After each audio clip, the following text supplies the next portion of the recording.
Go west, young man. Go live, young man, they say on Facebook. Happy Wednesday, everyone. Hope you're doing okay. We are out here in the beautiful, snowy Rocky Mountains today for Live at 5. I hope it's not quite as snowy as it looks in this picture behind me. You know, when you got about 4 or 5 inches of snow in the trees, you know, it was a snowy day. I took this picture last week up in Rocky Mountain National Park, and it was that snowy. And although I really love it when it's that snowy, I don't love it when it's that snow in my driveway. I just love it when it's that snowy in the mountains, and then we can go and have that. Now, on the other hand, I have family members who really want it to be snowy in the driveway because they want like snow all around. So they have a little bit of a, no, we don't argue. I love snow. And now I have a new electric snow plower, which I have to try out. Haven't even tried it yet. Plug it in and hope you don't run over the electric cord, I think is the way that works, you know. So I'm looking forward. Hope you're having an okay day, and thanks for joining us. If you'd like to join us on Zoom and you're catching us on Facebook or YouTube, you can catch us Monday through Thursday at 5 p.m. Mountain Standard Time or Mountain Daylight Time, whatever mountain time we're on. And you need the Zoom number 694-348-057. I called today's show Halvesies, and I'll try to explain why that's the theme of the day. But I noticed, interestingly, that I don't know, I think today maybe or very recently, I know that I saw a report that noted conservative pundit Rush Limbaugh has died. You know, he was a very vocal person, and he was certainly a well-known voice in radio commentary and politics. For those of you who are just joining us, we were just discussing the passing of Rush Limbaugh today or recently, whenever that was, very recently. And, you know, he is interesting. He, you know, some of you may feel naturally, you know, he was great, enjoyed him, appreciated his sentiments and outspoken opinions. Maybe you thought the opposite. Maybe you thought good riddance. He was divisive. He didn't speak for you. So it's hard to know, you know, there are lots of things. He certainly was a vocal advocate for Israel. But, you know, there are lots of one could say there are other things about his views expressed, which may not have agreed with everything else that you think. And it raises for me a very interesting question, which is how sophisticated can we be in life to be able to look at things with sophistication and to be able to see that, you know, life is not black and white, and that human beings are not black and white, and that you know, we each and every one of us is filled with lots of different qualities and different opinions, and no two people are alike. And so almost inescapably, with any other human being, there are going to be things about that person that you appreciate and things about that person you don't appreciate. There's going to be things about that person you agree with and things about the person you don't agree with.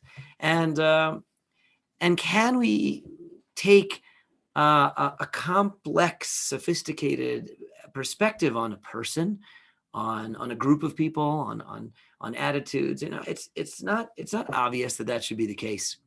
But I think it's very important. Can you say about a person, well, he was, you know, there were things about him that I really didn't agree with, and there were things about him that I appreciated? Could you say that? I don't know. We would hope so. Can we appreciate the values of of the things that we like, and sift through the rest? Maybe the word sophisticated is related to the word for sifting, because maybe you have to have a sifter and you have to let some stuff go in your opinions about certain people or certain groups, and you want to hold on to the rest. You know, as a sifting process. And you know, we're at a time when there's a concept now, very, very significant, seemingly concept in our society called intersectionality. And intersectionality seems, I think, to imply, if I understand it correctly, maybe the opposite, which kind of means that, you know, our causes if we agree on cause A, then that's the intersection of our agendas. Then we're automatically have to be in the same camp about everything. Your attitudes and opinions will have to align with mine about everything else too, or else then you're wrong. I mean, obviously, if you don't agree with me personally, you're wrong. But I'm saying that would be the attitude that people would take, right? If you agree with me, then you're right, and if you don't agree with me, then you're wrong. And you have to either totally agree with me, or else. I don't know. I've mentioned this before. I think it's a very, very real challenge for. I'm told for American college students, American Jewish college students. A kid goes to college, American college, and they show up, Jewish kid, and they show up with a gentle attitude of affinity and appreciation for the Jewish people and for the Jewish homeland, for the land of Israel, the state of Israel today. And they think, okay, that's my place, that's my people. And or additionally, they find others who, a kid, let's say this kid came from a liberal Jewish home, and the next thing you know, he's sitting in a college campus, and he's finding that all of his peers and friends that attend all of the liberal causes are they're openly and aggressively critical of Israel, because unfortunately that is a very common attitude expressed on these college campuses. And so what does he do now? How does he feel? So here's his friends, and the intersectionality about it is, well, you agree with me about all these other things, but you have to, they ask, young man, you'll have to step into the rank and file with us on all these other issues too, and you'll have to be critical of Israel. There's no way you can agree with us on these other issues and not be critical of Israel. And it's a very difficult thing. And then this kid's now in a conundrum. Well, I thought that, that my, that the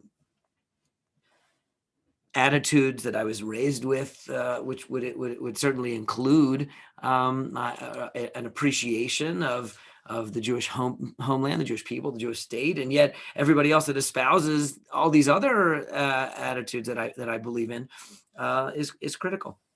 And that's a very difficult place. And that's where I was introduced to the concept of intersectionality. It's a very difficult place for a kid to be, especially a young person in formative years on a college campus. Very difficult. Now, the funny thing is that that it makes really very, very little logical sense that's such an attitude of liberal American values on a college campus. It makes very little sense that would include also a critical eye to Israel, because of all of those, egalitarian and liberal values of all the countries in the Middle East where you would find them, it would be Israel and nowhere else. You wouldn't find a place that embraces women to the degree that Israel does in terms of the expectations of rights and privileges. There's no other country in the Middle East that is anywhere near that, or all kinds of the respect for minorities or their individuals that are not in the majority. So you should know there's no other place in the Middle East where one would find liberal values embraced except for Israel. So it makes no sense that if a person defines himself that way on a college campus, that they would be critical of Israel. It makes no sense whatsoever.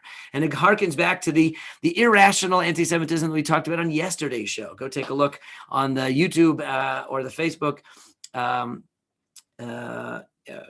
archives if you want to see yesterday's show, and we talked about anti-Semitism and Purim. But today we just started, for those of you just joining us, we just started with the concept of, or the fact of the news of that Rush Limbaugh passed away. And although he was a very ardent fan of Israel, he definitely did not have a uniform appreciation amongst American Jewry. That is for sure true. So, but can we be sophisticated to say, I can sift, I could take the parts of his opinions that I agree with and value him for that, and I can take other parts of what he says and I can disagree with them. Can we be sophisticated like that? It's today is halvesies day. Can we go halvesies? Can we say, well, we like them some. I don't know. I don't know if we could do that. Have to be sophisticated. Maybe we do. Maybe we don't. Maybe there's nothing about him we like. But I think we need to be sophisticated. Maybe there's everything we like about him. Okay, I want to carry that theme forward a little bit as we go to the Parsha. Okay, now I'm going to tell you how I'm going to now take the Havsi's theme and connect the dots with Parshas Truma, which is this week's Parsha, which we haven't talked about a lot this week. It is a Parsha which, now if you cherish every word of the Torah, then this Parsha, like any other Parsha, is fabulous. If you are choosy and you pick and choose and what you like and what you don't like, this is not going to be your favorite Parsha. I guarantee it, because it is the first of 5 Parshas that describe the construction of the tabernacle, the Jewish temple, the edifice, the holiest site in the Jewish world. Okay, this is the place where God's presence will rest amongst the Jewish people. And for no less than 5 Parshas, the Torah will talk about its construction and what it was made out of, what it looked like, and it'll give you the dimensions and the specs and all the stuff that went into it, and the clothing the Kohanim wore, and it's on and on and on. And not only is there a lot of time and detail, incredible detail spent on it, and it's almost like it reads like a blueprint, architectural blueprints. But then the Torah repeats it. Not only does it say, this is what we're going to make, then afterwards it says, and this is what they made. And it goes through it all again. It doesn't just say they made everything that you read before, then they did it. It says they made this and they made that and they made it this way, they made it that way. And it's an unbelievable amount of Torah spent on it and time spent on it, which is not my topic for today. We'll get back to why that is. We'll get a Kabbalistic explanation for that later in the week, perhaps, or next week. However, the discussion of the construction of this fabulously important holy edifice, the tabernacle, or as one of my friends and students once coined the term, the Temple-mobile, because it was a temple that could move around and be on wheels. So the Temple-mobile. The conversation starts with a discussion of what the temple vessels were going to look like, meaning the stuff that went in the building. And the stuff that went in the building starts with the ark, and then it goes to talk about the table upon which the beautiful breads were displayed, the weekly breads, and it talks about the altar and other amazing things that were in the menorah, important stuff that filled the room. And if you would read about it, actually, you get a little bit of a sense of what do we, what kind of stuff is there? What were the contents of the temple? We had a temple, even a permanent one. And prior to that, this traveling one, what was in it? What was it for? What was going on there?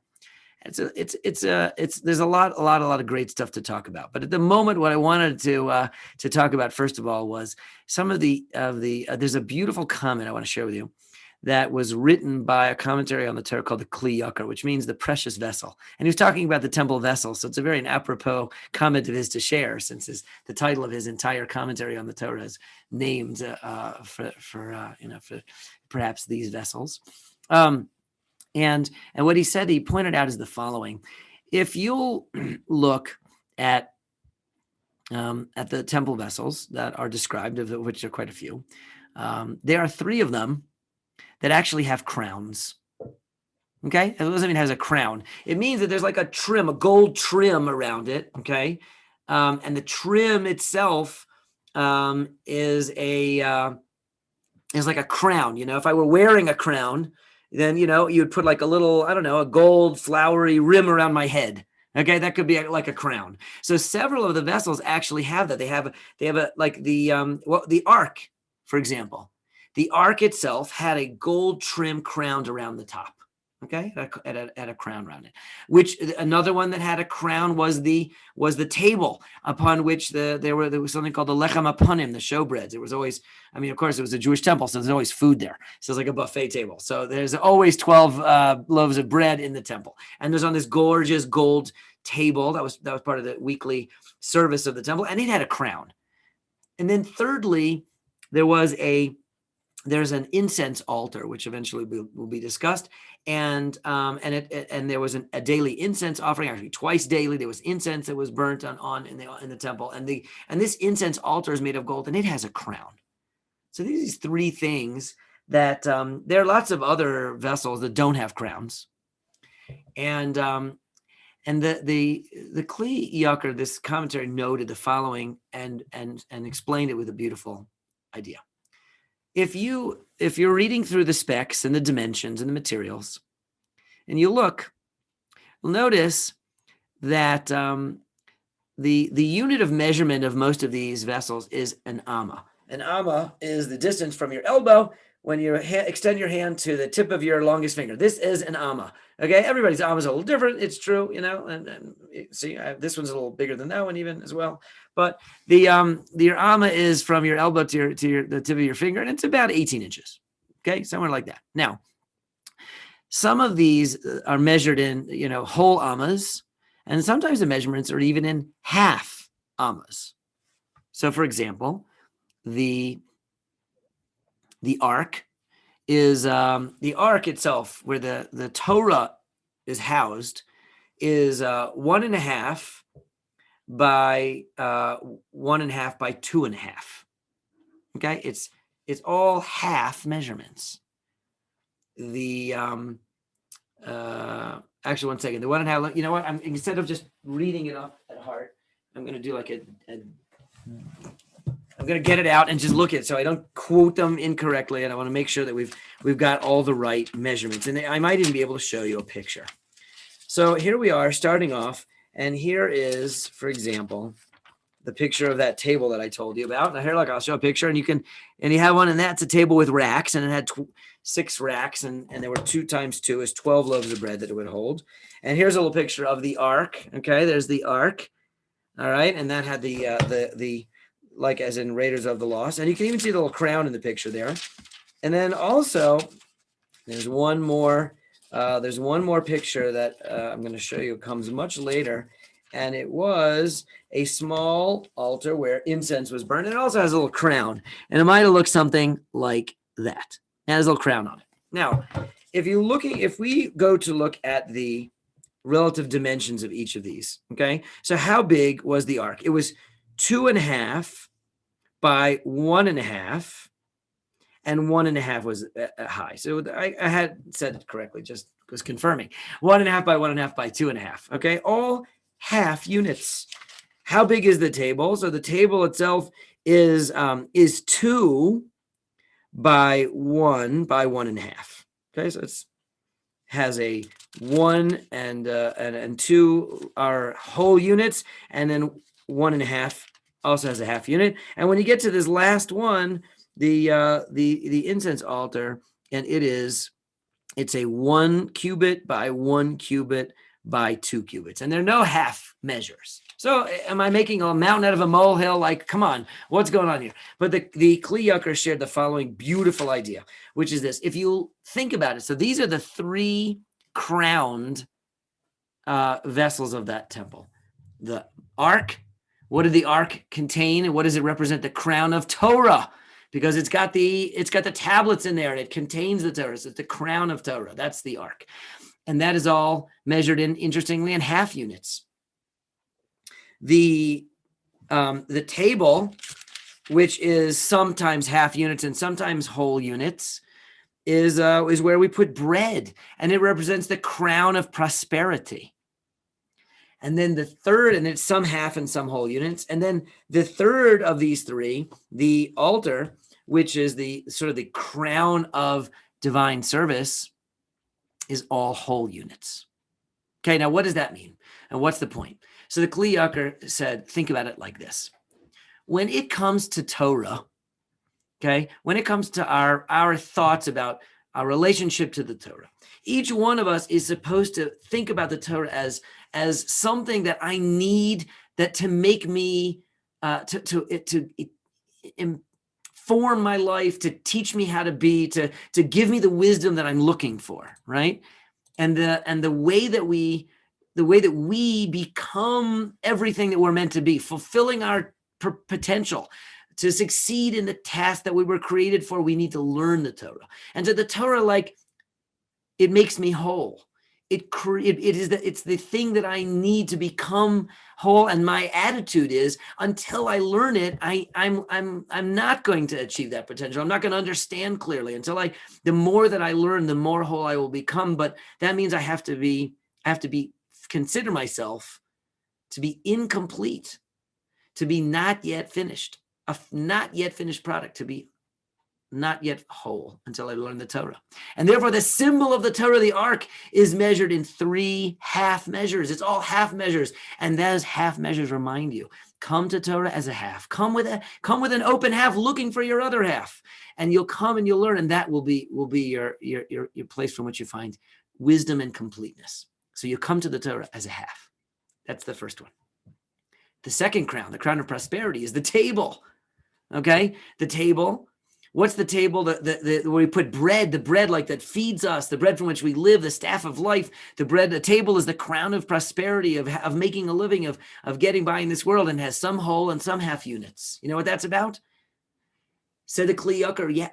When you think about what you have, whatever you have to think about it as, I have enough. I am the person that I'm supposed to be happy. Who is happy with their lot. But there are people that don't have enough. And vis-a-vis them, I have to think about their needs, and I have to make sure that I recognize that not everybody else is whole. Some people need from me. And so I have to look at myself as if I have enough, and look at others as if I have to recognize their needs and give to them. So that's why it's half units and half whole units. Think of what we try to be happy with whatever it is that we have, but try to recognize that others may be in a situation of need, and we need to give bread to them when they need it. So some of its units are half units and some are whole units. And then thirdly, there's the third crown is the incense altar. And the altar is a place where we bring offerings. That's what an altar is for. It's a place where we give gifts to bring gifts to God. And in this case, incense.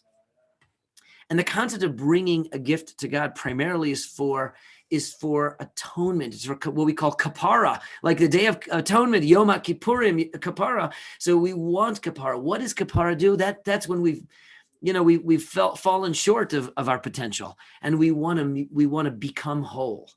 And the way that we do that is we step up to the plate with an act of divine service, through which we will achieve atonement and closeness that fixes our problems, that reconnects us where we became disconnected. Our relationship with God was strained. This can reattach us. And that's some act of divine service, like bringing an offering. And so the offering altar is all whole units, because that's what it does. It restores wholeness to us. A beautiful, beautiful idea. These are the 3 crowns. These are the 3 sort of facets of life, if you will. If you think about it for a second, in Pirkei Avos, it says that the whole universe rests on 3 things. That these are the 3 crowns, right? It rests on Torah, and Gemilas Chasadim, and Avoda. I've changed the order to fit the 3 vessels. Torah's first, and kind acts to others, and our Avoda and our divine service. And so these are the 3 crowns. There are no other crowned vessels in the temple. These are the 3 most important things that you'll find there.